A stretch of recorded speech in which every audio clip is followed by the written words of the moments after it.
Hello students, welcome to your YouTube channel Mentor Shefali. Let's start with new video of VB.NET. This is the subject of BCA 6th semester of Punjab University. जैसे कि आप लोगों के final exam start होने वाले हैं और syllabus भी जो है आपका ऑलमोस्ट कंप्लीट हो चुका है। अब आप लोगों का रिवीजन टाइम जो है स्टार्ट हो चुका है। इस वीडियो में मैं आपको पंजाब यूनिवर्सिटी के फाइनल एग्जाम में BCA 6 सेमेस्टर के VB.NET में जो इम्पोर्टेंट क्वेश्चंस हैं, एक्सपेक्टेड क्वेश्चंस के एग्जाम में आ सकते हैं, उसके बारे में जो मैं बताने लगी हूँ। मेरे अकॉर्डिंग आप लोगों को 99% क्वेश्चंस जो है एग्जाम में ये मिल जाएंगे। चलिए चलते हैं हम लोग अपने फर्स्ट क्वेश्चन की तरफ। Our first question is, what are the different components, elements of development of environment of VB.NET and explains the purpose of each component. This is the environment of VB.NET. In figure you can see at the top is a menu bar and menu bar के नीचे below menu bar is a toolbar, and look at the left side. At the left side of window is a toolbox, and at the right side you can see Project Explorer window, and in the mid Properties window, and at the end of the right side you can see Form Layout window, and in the center is a working area. This is called Form, and Form always reside in the Project Container window. These all are the elements or the components of the VB.NET. Let's discuss one by one. First is menu bar and toolbar. This is the only element of IDE. IDE means Integrated Development Environment, which is always visible. You can select it with which other IDE element to view and to add forms control to your project. ये देखिए, ये था आपका menu bar. अब हम बात करते हैं टूल बॉक्स की। Tool box is simply a library of controls which you can place on your applications. Once you have placed all the controls you need onto your application form, and you can hide the toolbox to make room for working in the other elements of IDE. So this is the toolbox. And next one is our form. In form you can use your VB application as they are needed. तो यहाँ पे जो है आपको form मिलता है. You can place different types of controls like button, text boxes on your form. तो ये देखिए, ये था आपका फॉर्म जो कि सेंटर एरिया में था प्रोजेक्ट कंटेनर विंडो के अंदर।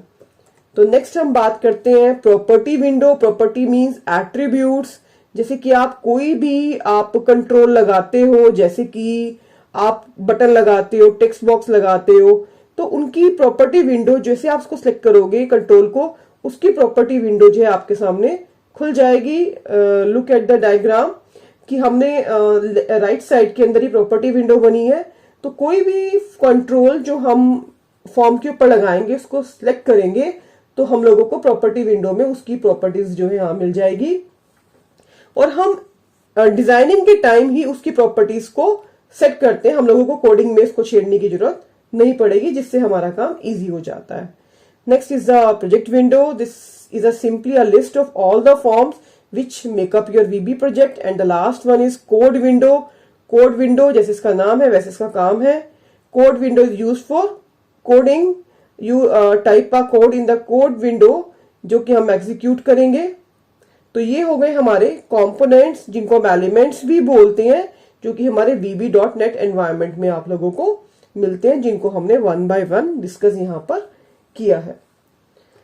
अब हम चलते हैं क्वेश्चन नंबर 2 की तरफ। Discuss the utility, properties and methods of control, text box, check box, button, list box.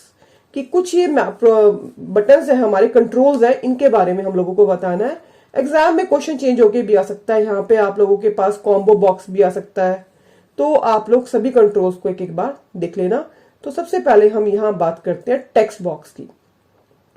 Text box, it is use to accept textual input from the user. जैसे मैंने आपको बोला नेम, तो नेम के बाद अपना नाम डालोगे तो वो आपका टेक्स्ट बॉक्स में डल जाएगा। And text box contain both string and numerical value, और कॉम्बिनेशन, आप दोनों भी डाल सकते हो, आप दोनों का कॉम्बिनेशन भी डाल सकते हो, न्यूमेरिक और स्ट्रिंग का, but it never contain images and other multimedia content.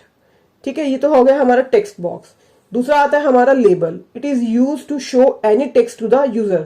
जैसे कि मैंने लिखा एंटर योर नेम, तो ये हमारा कहाँ लिखा जाएगा, ये लेबल में लिखा जाएगा, आप लेबल को चेंज नहीं कर सकते। नेक्स्ट आता है हमारा लिस्ट बॉक्स। जैसे इसका नाम है कि हमारे पास एक लॉन्ग लिस्ट होती है इस कंट्रोल के अंदर, तो लिस्ट ऑफ आइटम्स के अंदर से आप कोई भी चूज कर सकते हो अपनी ऑप्शन के अकॉर्डिंग। तो नेक्स्ट आता है हमारा combo box. It is very much similar to the list box, but it works as a drop down from the user, कि जैसे हम क्लिक करते हैं तो ड्रॉप डाउन मेन्यू जो है आपके सामने खुल जाता है, आप वहां से क्लिक करके भी कोई भी ऑप्शन सिलेक्ट कर सकते हो, नहीं तो आप जो है खुद एंटर करके भी जो है डाल सकते हो। तो ये कुछ कंट्रोल्स थे जिनके बारे में मैंने आपको बताया है। तो उसके अलावा आप एग्जाम में चेक बॉक्स, ऑप्शन बटन, कोई भी कंट्रोल के बारे में पूछा जा सकता है। तो हम आते हैं नेक्स्ट क्वेश्चन की तरफ। नहीं, अभी क्वेश्चन में हम लोगों ने यहाँ रेडियो बटन को भी डिस्कस किया है, जो कि मैं भी आपको बता रही थी। रेडियो बटन में क्या होता है, in which you can select only one option, you can't select more than one option। Example मैं आपको देती हूँ। जैसे हमने एक फॉर्म बनाया, उस फॉर्म में मैंने ऑप्शन दी मैरिटल स्टेटस। अब मैरिटल स्टेटस में या तो बंदा मैरिड होगा या फिर अनमैरिड होगा, कभी भी दोनों ऑप्शन जो है नहीं हो सकती, बंदा मैरिड और अनमैरिड दोनों नहीं हो सकता, या तो मैरिड या फिर अनमैरिड। उस केस में आप रेडियो बटन यूज करोगे, कोई भी एक ऑप्शन जो है चूज करी जाएगी। नेक्स्ट होता है चेक बॉक्स। चेक बॉक्स में क्या हुआ, और रेडियो बटन में सिंगल ऑप्शन आप सिलेक्ट कर सकते हो, चेक बॉक्स में आप मल्टीपल ऑप्शंस को जो है चूज कर सकते हो। जैसे कि आपको एग्जांपल देती हूँ, हॉबीज। अब हॉबीज जो है मैंने 8 हॉबीज लिखी मान लो, या 4 हॉबीज लिखी, पेंटिंग, डांसिंग, सिंगिंग, कुकिंग। हो सकता है आपकी हॉबीज चारों की चारों हो सकता है आपकी 2 हॉबीज हो, तो आप मल्टीपल सिलेक्शन जो है चेक बॉक्स में कर सकते हो। Next one is our picture box. This VB.NET control is used to show the images and graphics inside a form. The image can be of supported format and we can select the size of the object in the form too. उसके अंदर हम size को भी set कर सकते हैं। And the next one is our scroll bar, and this is used to up and down your document if the size of the document is large or you can't see the complete content of the document. In that case you insert the scroll bar. It can be in vertical form or in the horizontal form, or you can place both vertical and horizontal as per your requirement. Our next question is define event driven programming and write the procedure of adding events and writing code for the events. First, what is event driven programming? Event means something that just happen, like pressing the button, clicking the mouse. It focus on the events. Event driven programming is also called event oriented programming. When entities like objects, services communicate indirectly by sending message to one another, this is called event driven programming. And the procedure of adding event and writing for the code event is discussed here. यहाँ मैंने लिखा हुआ है, सबसे पहले आप क्या करोगे, an event procedure is an internal procedure that execute in response to a procedure complete event.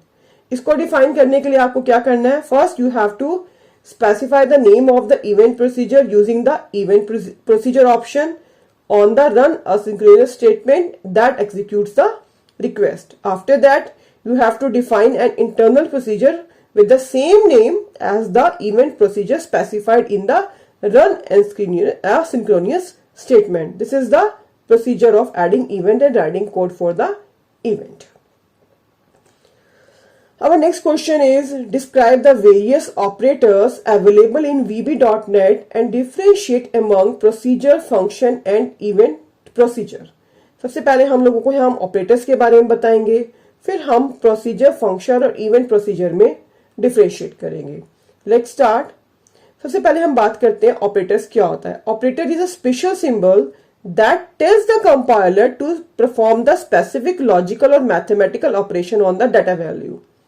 Suppose मेरे पास दो वैल्यू है 9 और 6. अब मैंने इसके ऊपर ऑपरेटर लगाया प्लस का, तो 9 + 6 मेरा कितना हो गया? 15 हो गया. तो किसकी हेल्प से हुआ? ऑपरेटर की हेल्प से हुआ. तो दिस इज द ऑपरेटर. और हम बात करते हैं different types of VB.NET operator. We have different types of VB.NET operator like arithmetic operator, like plus, minus, multiply, division. ये हमारे हो गए अर्थमेटिक ऑपरेटर. नेक्स्ट आता है हमारा कंपैरिजन ऑपरेटर, जो कंपैरिजन करेंगे less than, greater than, less than equal to, greater than equal to. Logical bitwise, इसमें आपके आ जाएंगे लॉजिकल बिटवाइज में, लॉजिकल में आ जाएंगे आपके एंड, और, नॉट. बिट शिफ्ट ऑपरेटर में आपके लेस देन, ग्रेटर देन वाले जो ऑपरेटर्स होते हैं वो आ जाएंगे. असाइनमेंट ऑपरेटर में आपके डबल इक्वल टू आ जाएगा. कंकैटिनेशन में आपका दो ऑपरेटर्स को अगर आपको जोड़ना है, इकट्ठे करना है, उस केस में आप कंकैटिनेशन ऑपरेटर यूज करोगे. इसका हम फर्दर पूरा चैप्टर जो है हम आगे जाके पढ़ेंगे. अब मोस्ट इंपॉर्टेंट चीज जो हमारी अब इस क्वेश्चन में जो पूछी गई थी, differentiate among procedure function and event procedure. अब देखो मैंने एक लाइन में इसको डिस्क्राइब किया और आपको बड़े अच्छे से यहां समझ आ जाएगा. सबसे पहले हम बात करते हैं प्रोसीजर की. Procedure perform actions but do not return a value to the calling code. अब हम बात करते हैं इवेंट हैंडलिंग प्रोसीजर की. प्रोसीजर के बारे में बात करते हैं. Event handling procedures are sub procedure that execute in response to an event raised by the user action or by an occurrence in a program. And the next one is our function procedure. Function procedure returns a value to the calling code. तो ये था हमारा question number 4 का answer. Next question हमारा आता है, right a note on the history and feature of .NET framework. मतलब यहाँ पे हमने .NET फ्रेमवर्क के हिस्ट्री बतानी है और उसके फीचर बताने हैं. बड़ा इजी क्वेश्चन है, तो इस क्वेश्चन को देखिए. The .NET framework is a software development framework and it was developed by the Microsoft that provides a run time environment and set of libraries and tools for building and running applications on Windows operating system. अब कुछ languages ऐसी हैं जो इस framework को use कर रही हैं, जैसे कि आपका C#, FH, Visual Basic that supports a range of application types including desktop, web, mobile and gaming applications. So this is the history and the uses of the .NET work. Next हम बात करते हैं features. Network frame includes the CLR. CLR means Common Language Runtime. It serves as the execution engine of .NET framework and offers many services जैसे कि memory management, type safety, exception handling, garbage collection, security, thread management, etc. तो next question हमारा आता है, how state is managed in ASP.NET explain. तो सबसे पहले हम देखते हैं स्टेट मैनेजमेंट होता क्या है. State management refers to managing the state of one और several user interface control system like radio controls, action buttons, input fields, etc. And it is a technique for the user interface in which state of single UI control completely or partially depend on the state of other UI control. अब state management को ASP.NET में हमने दो part से divide किया है, दो side से डिवाइड किया है, एक सर्वर साइड से और एक क्लाइंट साइड से. सर्वर साइड में हमारी चार ऑप्शन आती हैं, application state, session state, profile, properties and cache. Client side में हमारी 5 आती हैं, view state, control state, hidden state, cookies and query string. अब आपको क्वेश्चन का देखना कितने मार्क्स का क्वेश्चन है. अगर आपका 7 मार्क्स का क्वेश्चन है तो आप ये डायग्राम बनाइए, उसको एक्सप्लेन करिए, इनफ होगा. अगर आपका 13 मार्क्स में क्वेश्चन आ जाए तो आपको हर चीज को यहाँ पे प्रॉपर वे में डिस्क्राइब करना पड़ेगा. पर ये डायग्राम आप जरूर बना के आए ताकि आपको अच्छा स्कोर मिल जाए. नेक्स्ट क्वेश्चन आता है, how session, objects and cookies are used in ASP.NET. ASP.NET में सेशन ऑब्जेक्ट और सेशन कुकीज हमारी कैसे हेल्प करती हैं. तो हम देखते हैं सेशन कुकीज होती क्या है. Session cookies are the cookies that last for a session. मतलब जो session cookies contain information that is stored in temporary memory location and which is deleted after the session end. जैसे ही session and हुआ तो memory में से आप लोगों की सेशन कुकीज की जो इंफॉर्मेशन है वो भी डिलीट हो जाएगी। लेकिन सेशन ऑब्जेक्ट क्या हुआ, it stored information needed for a particular user session. Variables stored in the session object are not discarded when the user jumps between the pages in the application. वो वहीं पर as it is रहेंगे चाहे जितना मर्जी हम लोग page में मूव करें। Instead, these variable persist for the entire user session. चाहे सेशन का एंड हो जाए लेकिन वो डिलीट नहीं होंगे। कहां से, सेशन ऑब्जेक्ट के अंदर से। लेकिन सेशन कुकीज में क्या हुआ, वो मेमोरी लोकेशन से टेम्परेरी मेमोरी लोकेशन में होती हैं। तो जैसे ही आपका सेशन का एंड हुआ वहां से कुकीज की इंफॉर्मेशन आपकी डिलीट हो जाएगी। तो this is the difference between session object cookies and object used in ASP.NET। ये क्वेश्चन आपका 2 मार्क्स में भी आ जाता है कि सेशन ऑब्जेक्ट क्या होता है, सेशन कुकीज क्या होती है, या फिर आपका 7 मार्क्स में डिफरेंस में भी ये क्वेश्चन आ सकता है। अब हम देखते हैं next question, difference between ASP and ASP.NET and discuss in detail various validation control their usage with suitable example। Very interesting question और बहुत easy question है। तो सबसे पहले हम यहाँ डिफरेंस की बात करते हैं ASP और ASP.NET में। बड़ा इजी डिफरेंस है। पहला डिफरेंस हमारा क्या है, इसकी डेफिनेशन का। ASP are also popularly known as classical ASP and it was developed by Microsoft in first server side scripting language। उधर ASP.NET को देखिए, on ASP.NET is a server side web framework open source which is designed for generation of dynamic web pages। ठीक है, ये जो है आपका open source में है वो आपका ओपन सोर्स में नहीं है। लैंग्वेज टाइप की अगर हम बात करें, ASP is a interpreted language, that means compiler interpret the compiling code। On the other hand, ASP.NET क्या है, is the compiled language and treated as fully object oriented language। ठीक है, अब हम बात करें database interaction की। ASP in order to connect with databases, ASP languages use ADO, that is ActiveX data object, while on the other hand ASP.NET uses the ADO.NET to connect and work with database। Inheritance जो है, ASP is partially object oriented language, इसमें object oops के features कम use होते हैं। So the concept of inheritance is not in ASP। On the other hand, ASP.NET has inheritance feature। And बात करते हैं built in class की। इसमें हमारी ASP के अंदर 4 बिल्ट इन क्लासेस होती हैं सिर्फ, request, response, session and application. On the other hand ASP.NET में we have more than 2000 built in classes.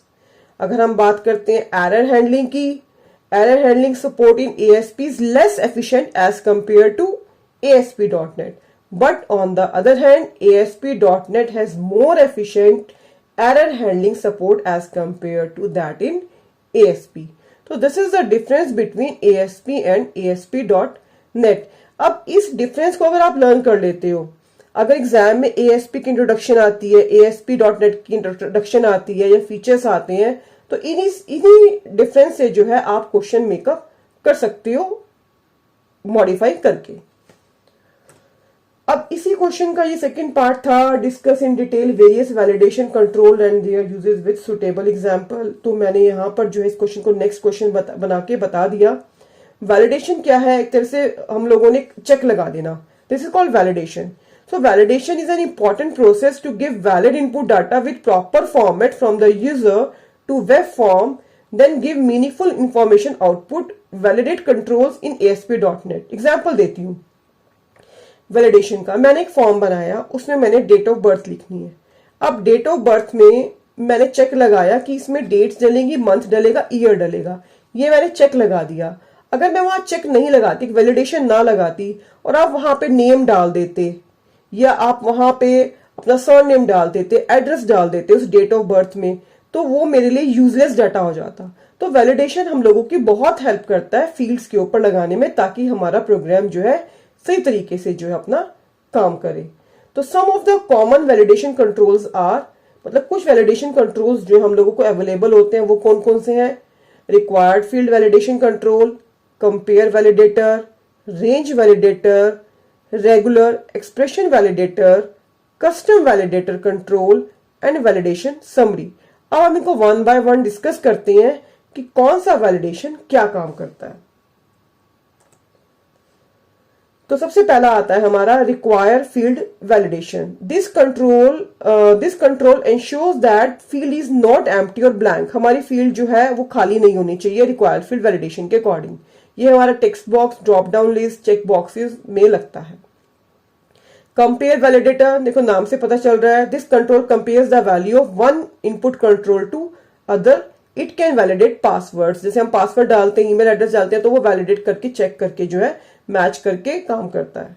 Range validator, range specify करना, जैसे डेट ऑफ बर्थ है तो डेट ऑफ बर्थ पता है हम लोगों को 1 मंथ्स के 2 ही अक्षर डलने हैं, तो हम वहां पे 3rd नहीं ऐड कर सकते। इनकम जो हमने 5 डिजिट्स में डलवानी है, 6 में डलवानी है। एज जो है हम लोगों ने 2 डिजिट्स में डलवानी है।